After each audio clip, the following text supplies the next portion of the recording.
again, everybody.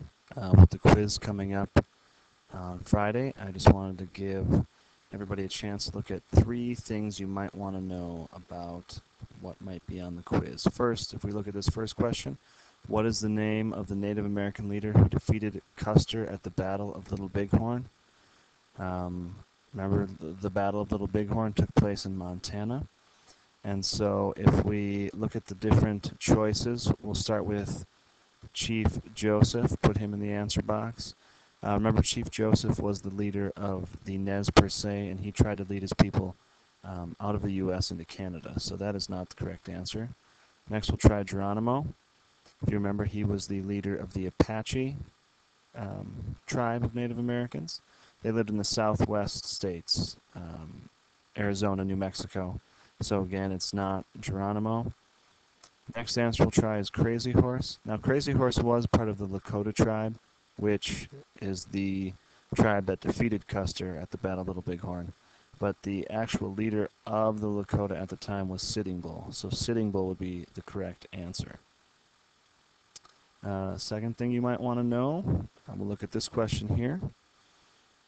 It says, which of the following words best explains this picture? Again, we'll put some of the different answer choices in there. We put resistance in there, and if we're thinking about this picture, it doesn't really make sense because this picture doesn't show Native American resisting American culture.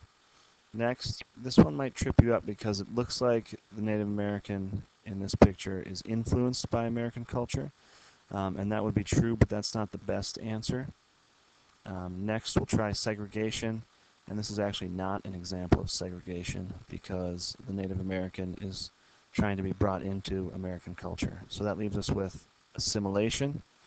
And this is an example of assimilation because it is a picture that represents the Dawes Act. And the Dawes Act was trying to get Native Americans to live more like the European immigrants and Americans that were farmers and things like that. Finally, for our last thing you might want to know for this test, we will look at this map. It's a map of the Transcontinental Railroad. So first we need to know where it started. It started in Omaha, Nebraska. And from Omaha, Nebraska, the Union Pacific Railroad Company built their railroad across the Great Plains. Next, in San Jose, California, the Central Pacific Railroad Company built their railroad through the rugged mountains. Remember, most of the people that worked for the Central Pacific were Chinese, and most of the people that worked for the Union Pacific coming out of Omaha were exodusters, former soldiers, and Irish. And the two railroads met at Promontory Point, Utah. All right, well, if you look at those 3 things and remember those for the quiz tomorrow, you should be in good shape. Good luck.